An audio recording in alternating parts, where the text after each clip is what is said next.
Hey guys, how are you doing? This is Zeph from Z Outdoors and I hope you're having an awesome day. So today I've come down to see a dear friend of mine and talented craftswoman, Deborah Schneebeli Morrell. Now if you are aware already, for some of you will know that I filmed with Deborah on previous occasions and her content has been very well received. Now I'm back here to see her again at her beautiful allotment here in North London. Now we have just finished wrapping up one video and that is her process for carving a thumb spoon. Now we are filming now a second video, and this type of video that I'm filming with her and right now that you are watching is the first type of video that I've ever filmed on my channel. Now one thing when you are into crafts, especially when you're into things like green woodworking and more so spoon carving, is you build up a collection from other makers. What it does a myriad of things, right? It allows you to see other people's work up close and personal.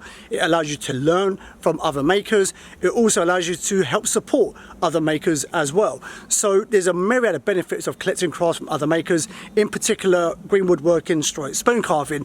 So Deborah has built up a wonderful collection from many makers over the years. So what we're going to do in this video is a very laid back video. We're simply going to just have a chat with Deborah and she's going to talk through just a small selection of her spoons and crafts from other makers and some of the insights about why she enjoys it, what she appreciates about it, etc. And I hope is with this video you can get an insight into what Deborah appreciates about the particular spoons that she's collected, but then also you could take learnings from that yourself and maybe incorporate that into some of the work you're making. So without further ado, I hope you enjoy the rest of this video.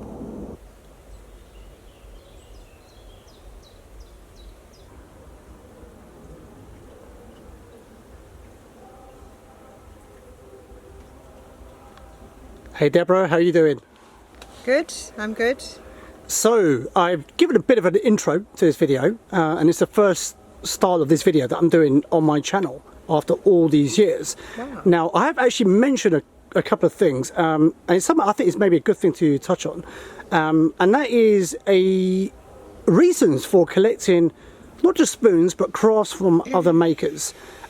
So before we actually kick off in terms of your thoughts on that, I think it's just worth mentioning that if you do hear music in the background just near to this location, I think they're doing rehearsals, right, for an event going on tomorrow. So we are in London, it is summer, so all the event season is in full swing. So if you do hear a little bit of music in the background, we do apologise in advance.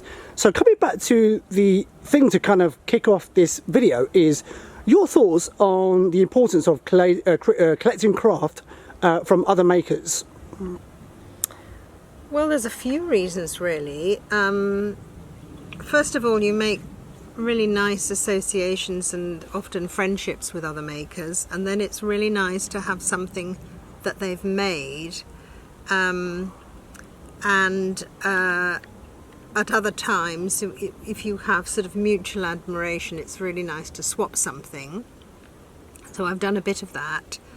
Most of these have come from, you know, over the years, not so much recently. Some of them I've bought. I mean, even though I know the people, I want to buy their stuff as well, and because I admire them and I like them, I use them.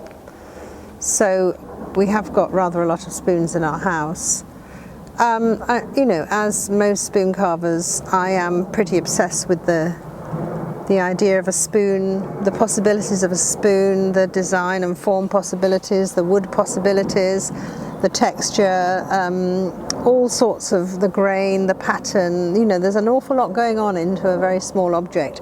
And as you can see from such a kind of variety, and this is just a few of the spoons that I have, you know, there's such variety. From something very simple to something much more complicated. So where would you like to begin, Deborah?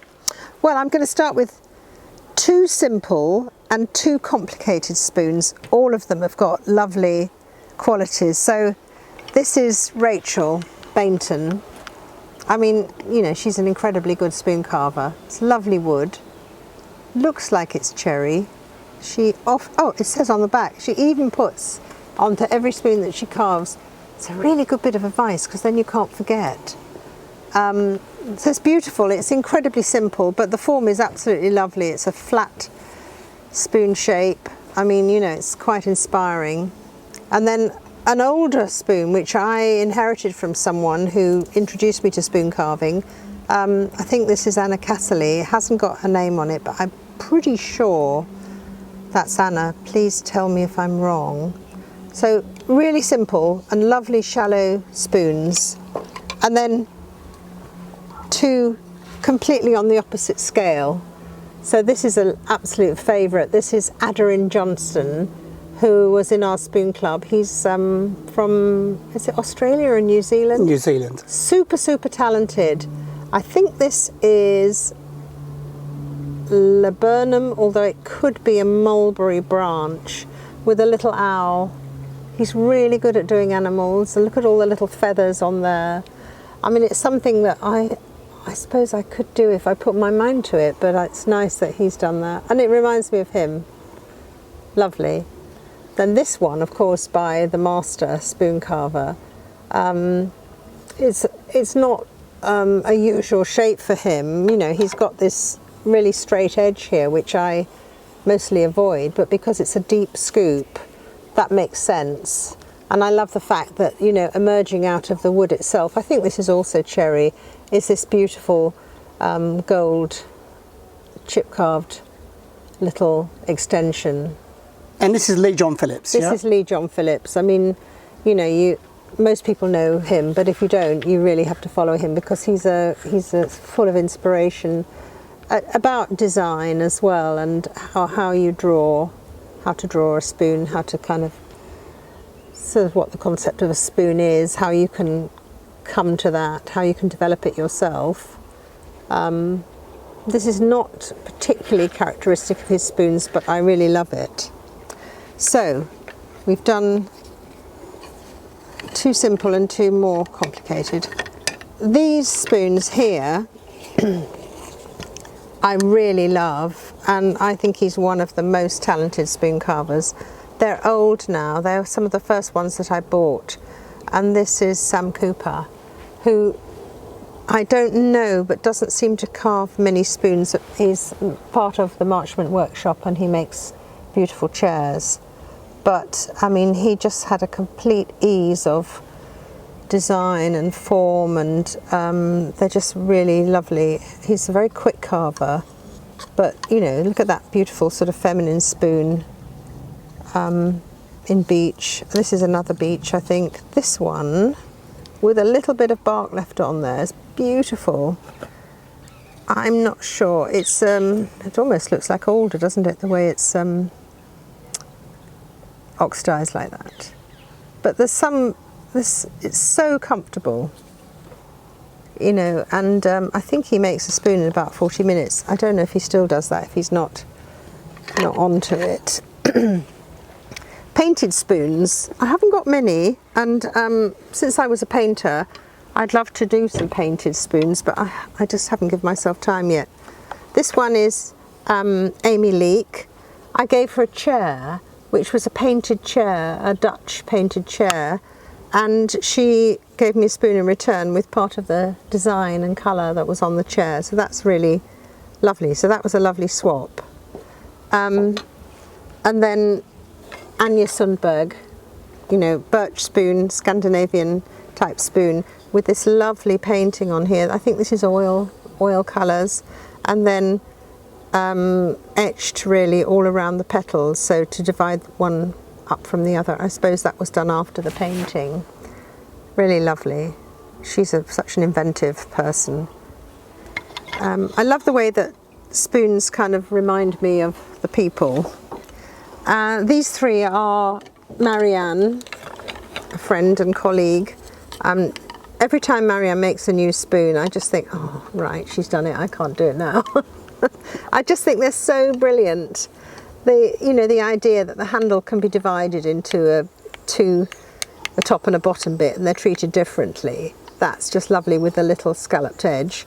And then this one emerging out of it's almost like, it's like cloth or something, isn't it? With sort of references to old style carving. This one with the fluted handle.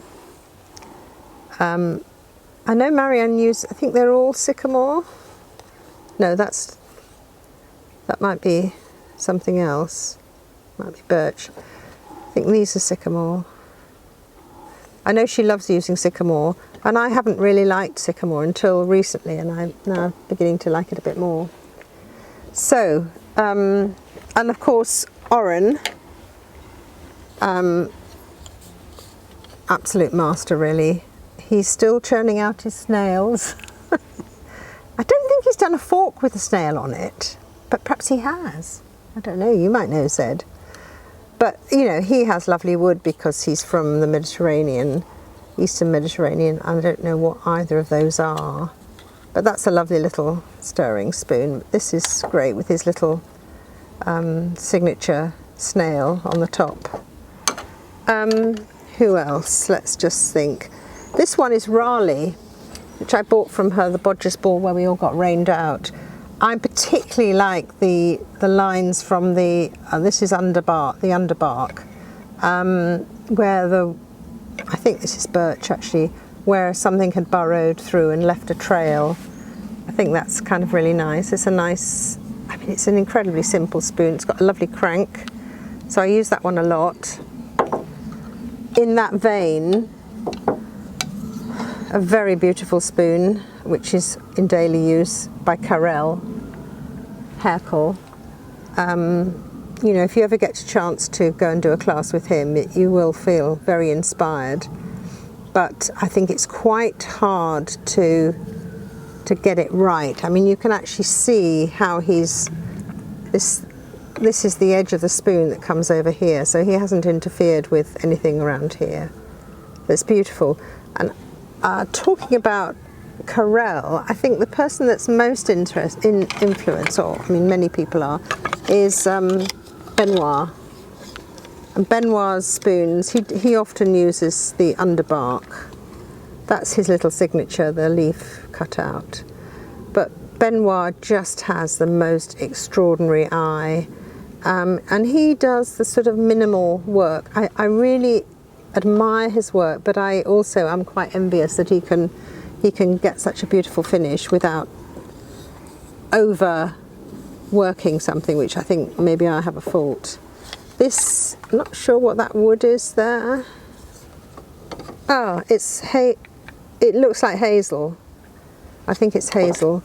This one is a bit of wood I gave him, and he just turned this out very quickly. It's silky oak, so there's this lovely pattern on the underbark. It probably was pink when he did it, but it's changed now. Here's another hazel spoon. A big one for him actually, but really lovely. And to me, it looks like he's just done one cut and that's it. And I just think, gosh, I wish I had the talent or the courage to do that. And then there's another sweet little spoon there. I think they're perfect. I mean, talking about Benoit I think is a genius.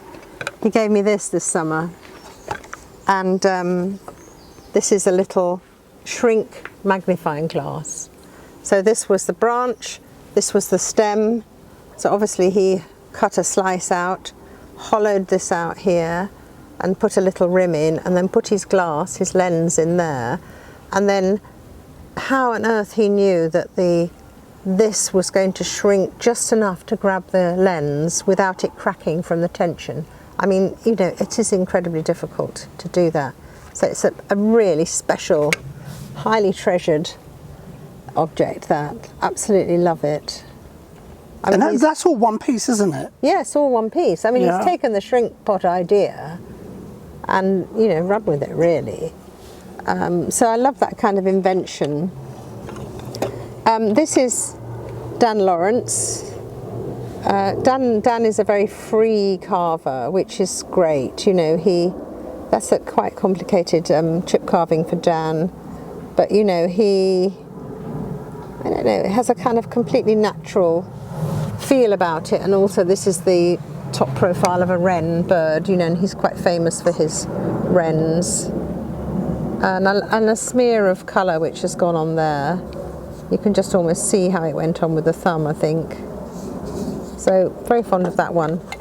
This is Magnus Sunderlin, and I'm sort of attached to this because a very long time ago when I went to the first or second Spoon Fest, I was really a bit in awe of all the people who were carvers, and I just sort of started.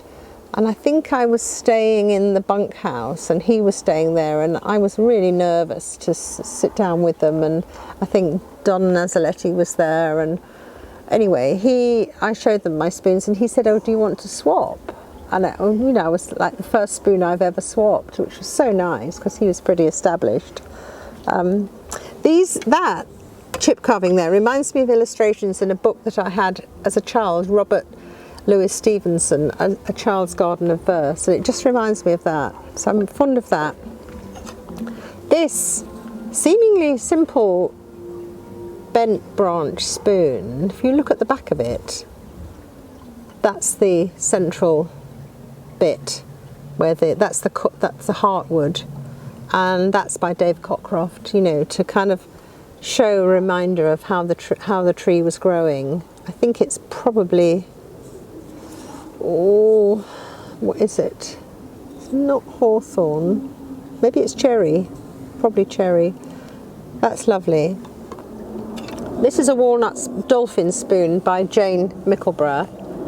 I can't find the other spoon by Jane, but I know I've got some. I love that, that amazing connection from here to here. It's just brilliant, and I've never really done these kind of spoons. This is walnut. Jane gave this to me when she came to stay in London when we went to the demonstration about Brexit to try and stop it happening, and we tried really hard, but it didn't work. But anyway, this spoon is a kind of Brexit spoon. It's walnut, so there's a bit of heartwood and sapwood there, but it's pretty good, isn't it? Tiny thin little kind of keel there, but the depth makes it strong. So lots of lovely details on that, and then the scooping out here is really nice. This is Mikey Elephant, but from a long time ago, and I love his spoons. I don't know what the wood is, and I'm wondering, and he's such a nice guy, really warm-hearted, lovely, generous spirited person, and I don't know whether this is related to that or who made this spoon. If anybody knows, it's a lovely generous spoon. Did I buy it? Did someone give it to me? I mean, the trouble with getting older is that you do forget things, and I should have a little book and write it all down, but I don't know. But it's a very successful spoon. I love the transition from here to here and the back as well. And look, these facets coming with a little vein up to here. It's just clever. It's a clever spoon. Barn, these spoons are used very, very often. They're perfect, aren't they? They're so comfortable. And this is like the perfect little pocket spoon with a big bowl and a short handle. And Barn, I don't know whether he's the first one that did all these pinches, but a lot of people have done that as well. And even just like the end there, the way he's finished that off, really nice. So very comfortable, useful spoon. I use one of his spoons for cooking as well. I think I've left it in Switzerland. So that's nice. That's the saddleback that he does, with the upward scoop, which I think is a really lovely sort of continuum from here to here. Comes up very slightly here. And little details like where the bowl rim comes up to a point here which joins this. I mean, they're all very subtle and very comfortable and clever. This spoon, I think it's pecan wood. This is another Israeli. This is Yuval Buchstab. He was at Spoonfest one year and super quiet, but very, very talented. And I love his chip carving. It's so fine. And then these little chip carved leaves here. It has an amazing flow. And I think he does more kind of bowls and vases and things now. But that's a great spoon. I mean, this back on there, I think I've looked at this spoon a lot and tried, done these similar things, and yeah, very fond of that. It's a great sort of serving spoon size. these, you know, opposite sizes are both Andrea. Andrea came to stay with me, Andrea Grad, and looked after my cat whilst I was, maybe I was in Switzerland or something. And then she gave me this as a scoop, and it has a little cat on the back with a long tail that comes up to here. I mean, that's flat, so that it means that this stands with the little handle part sticking up. So I'm fond of that. Also, the actual grain pattern there looks like a hat. Really nice. Lovely bit of plum or cherry. And then this one with a bit of very simple coral rosing, just sort of wild plants on there. I like that. One of the things about her spoons I really like is that this gradation here from the narrowness of the rim there, incrementally getting thicker and thicker to here. And it's just a tiny little detail, but it is quite elegant. Then of course we've got Adam Hawker. I mean, he's just so brilliant, really. His form is just absolutely beautiful, but he's also an incredible technician. I think his background is engineering. So I've got a couple more here, more typical of his, but this one's got my initials on, which I'm incredibly flattered. A lovely beech spoon, a bent branch spoon, really, really special. And I hope I gave them I hope I've given everybody my spoons as well. I'm sure I have. And then another of his. I did actually go and do a cast with him to do this coral rosing, and I felt my brain knitting. It was like, it's difficult. And he had all these sort of grid systems that you can use. But it's perfect and lovely. I like that pattern actually.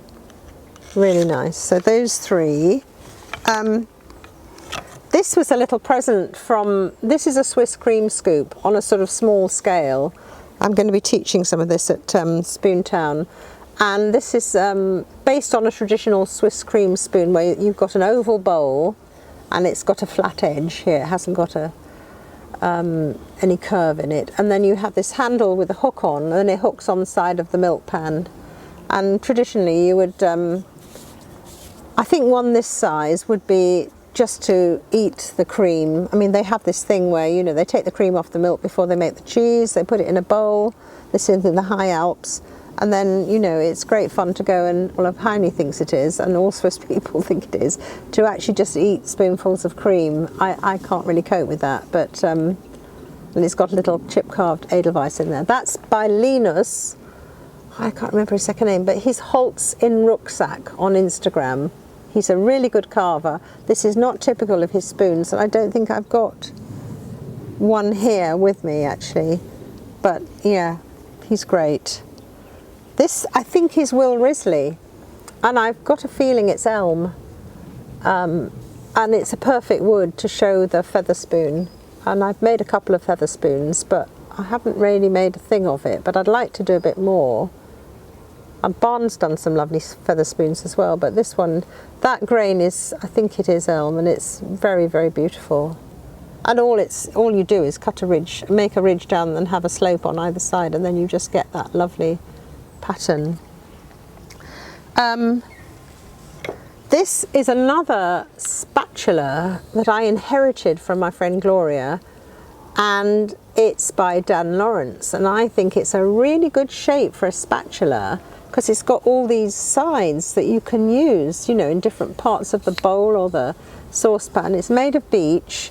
It's quite chunky, and I think it's very early on. Dan made this very early on in his career, but he did this lovely little thing on the back. Can you see the little chip carved back? Clever. But, you know, it's a sort of chunky piece with then that lovely little detail. So I think he should make a few more of those. I can't remember who made this. Is it Lee? Is it Lee John Phillips? Is it Nico Wispelare? Wispelare. Wispelare, is that how you say it? That sounds a bit Italian. Anyway, he's one of the nicest people. But I'm really sorry, I can't remember. It's fantastic, actually.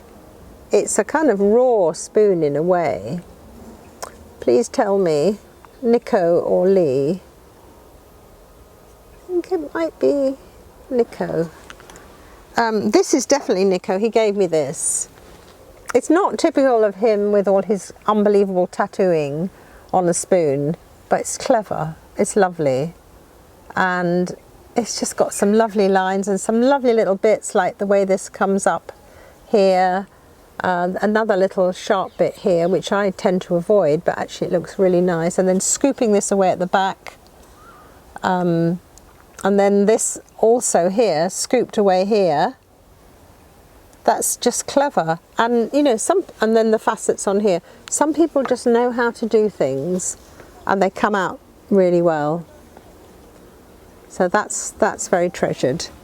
I have got a spoon that was carved by Peter Kovac of Soulwood Creations. The coal rosing was designed by Nico, and the coal rosing was done by Peter's apprentice, a girl who's very talented. And I didn't bring it, I'm really sorry, but I'll have to post that one online because it's very beautiful. I think this little spoon is Benoit, but I'm not absolutely sure. I think it is because it's got that sort of simplicity. That's used a lot. What else? This is Naor Zarkin, who came over here, and he's another one of the Israeli guys, came over here to study bowl turning and spoon carving, and he sort of stayed with me for a bit, and he went to visit various other people. But he's very, very talented. And I think that a few people have started doing these vessels now. I know that Nick Westerman does very beautiful ones as well, is fine. And obviously Sam Alexander does exquisite ones. But this, just a lovely little object. And I love the bit of cleft left on there, you know, from the axe. So that's one of his earliest, I think. And then I've got my Benoit pieces. My mug that I use all the time, I really love. Wasn't quite big enough for the amount of cup of tea that I wanted. Actually, it's got some fox tooth marks in there because I left it on the table one night and foxes lifted it off the table and put it down there, but they did bite in there. So I asked him to make me another one, and he made me this really, really beautiful, much bigger one. And because we often in the Switzerland where there are mountains, he made it with mountains on there. But today, Benoit, I'm so sorry, it just happened. And I think it's maybe the combination of having tea in it and then leaving it in the sun or something. But, you know, wow, these cups, everybody knows them. A lot of people are copying them. They are just absolutely fabulous. So Benoit, there's another little repair job for you. But I'm really happy with those. So I mean, that's just a little bit of my collection, and I've got more. But yeah, I might start posting some on Instagram with little stories attached, because it is interesting. They're not just objects, are they? They're not just objects of technique or craft, or they've all got associations, and they're all made by people I know. And that's really, I think that's a really valuable part of spoon carving, you know, and the whole spoon carving world, which is a very friendly, generous kind of world, isn't it? You know, people give you things and people support each other, and that's really lovely. So that's just a little bit of my collection.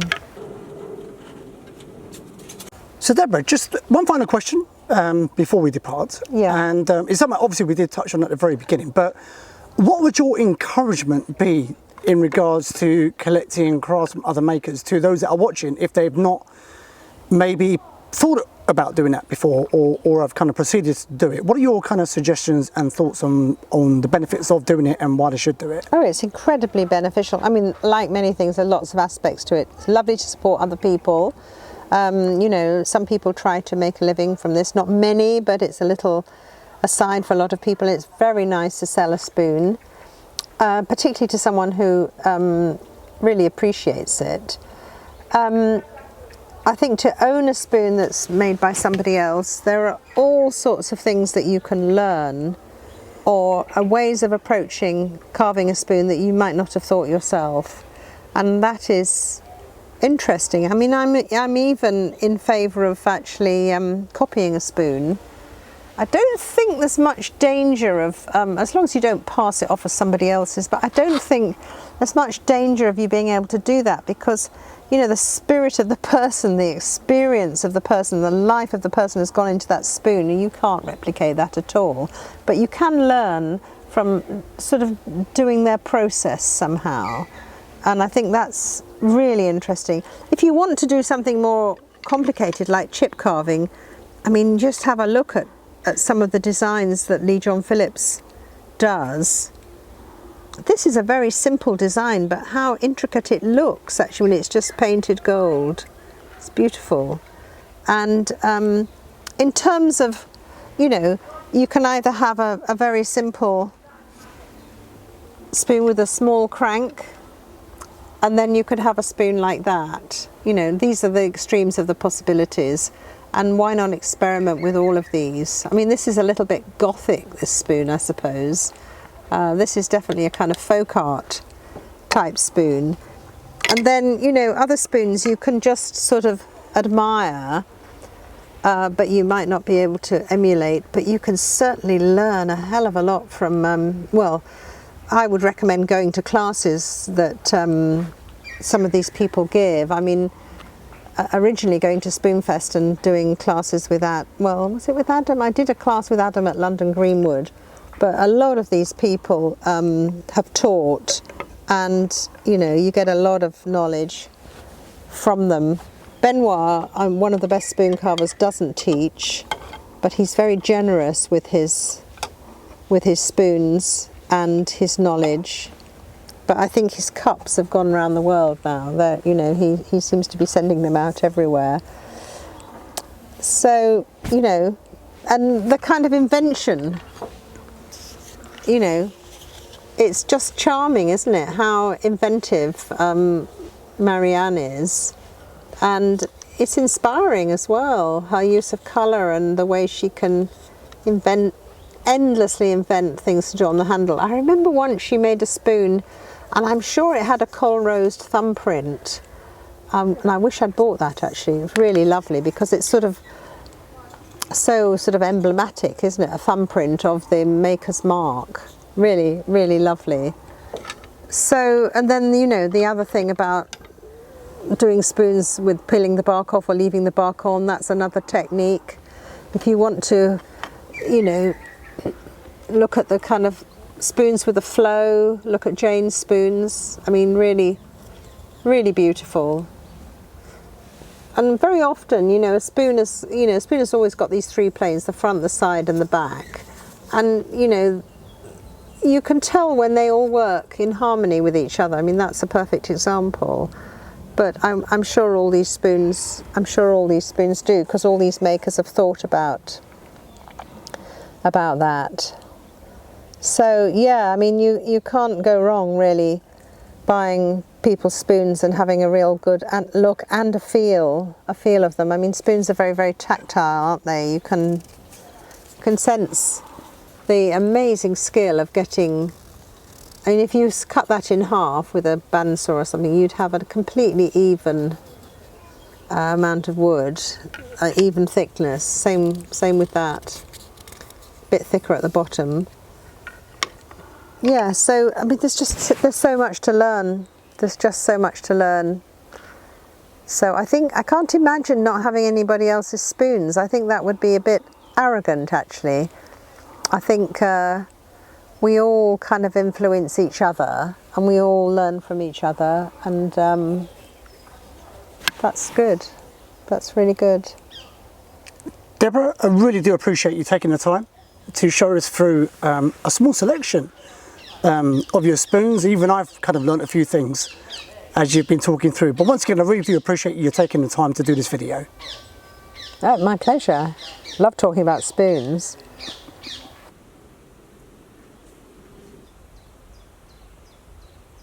So there you have it, my friends. That is a wrap for this video. One thing I realised while I was filming this that I'm going to mention now that I'm going to do is put links to hopefully all of the makers that Deborah has referenced.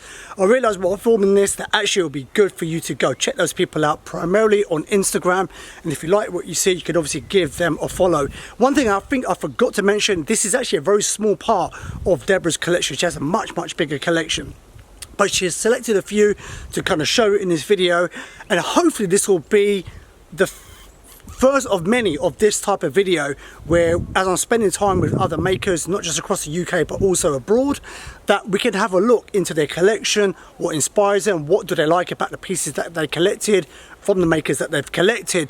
As I mentioned also at the beginning of this video, if you're not aware, I have filmed other videos with Deborah, as well as filming another video on this visit down to see her. So if you want to check those out, I highly recommend you do those. What I'll do, I'll put links below in the description for you to check out the videos on my channel that I filmed with Deborah. So there you go, that is a wrap for this video. As always, I appreciate you watching, and whatever you're doing, I hope you have a blessed day, a blessed week ahead. For myself, Zed Outdoors, peace out.